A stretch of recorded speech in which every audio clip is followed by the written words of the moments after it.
Welcome back to Nini Kitchen.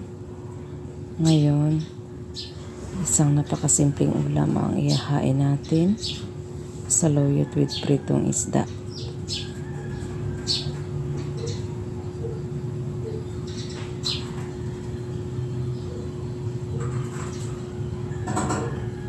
Ayan, higop tayo ng sabaw at saka maraming saluyot. Masarap ang saluyot kasi mabilis na lanukin. Madulas sa ating bunganga, kaya mabilis na lanukin, masustansya. At saka hihigop tayo ng maraming sabaw.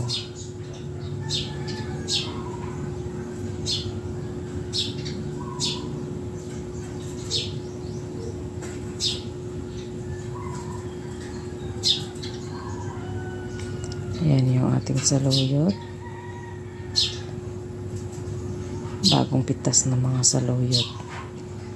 Hindi ko uubusin ito. Kukuha lang ako ng konti. Ilalagay ko lang sa plastic. At saka ilalagay sa ref.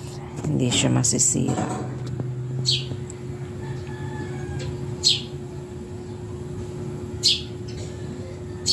Hindi ko siya binili, kundi pinitas lang dyan sa tabi-tabi. Ayan. Iba talaga pag nakatira tayo sa probinsya. Makakuha lang tayo ng mga gulay sa tabi-tabi.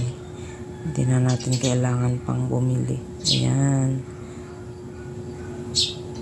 Saka fresh na fresh. Walang pataba. Natural. At organic yung ating gulay.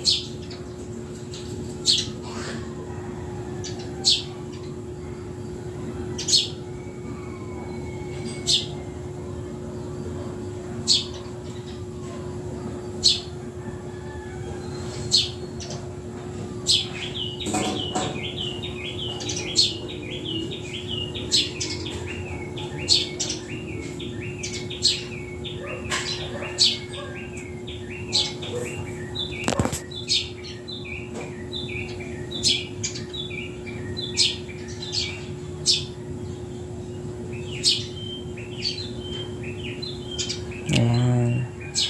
Okay na. Ayan, may pinakuluan na akong tubig.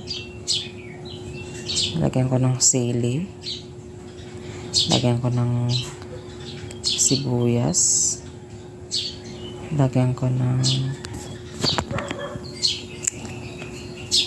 luya. Lagyan ko ng dahon ng sibuyas. Kamatis pala yun, hindi luya. Saka ilagay natin yung ating piniritong isda.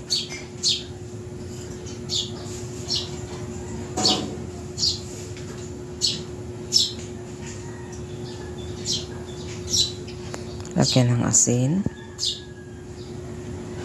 Ayan. Lagyan ng konting black pepper.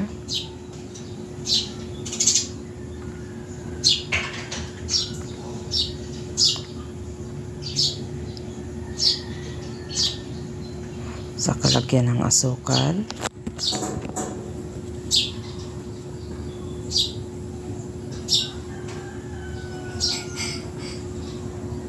Ayan.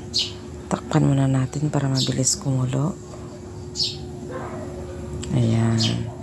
Isang napakasimpleng ulam at saka napakabilis na ihanda. Budget cooking lang. Pero mapabusog na yung ating pamilya. Yan, nilagay ko na yung saluyot.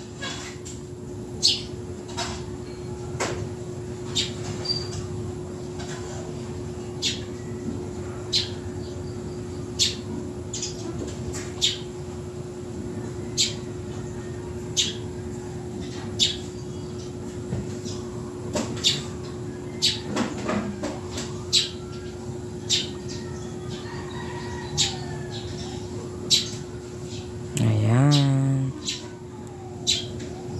Almost ready na yung ating saluyot with pritong isda.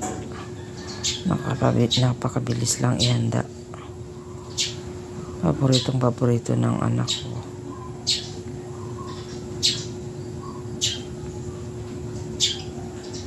Hindi na natin kailangan gumastos ng mamahaling ingredients.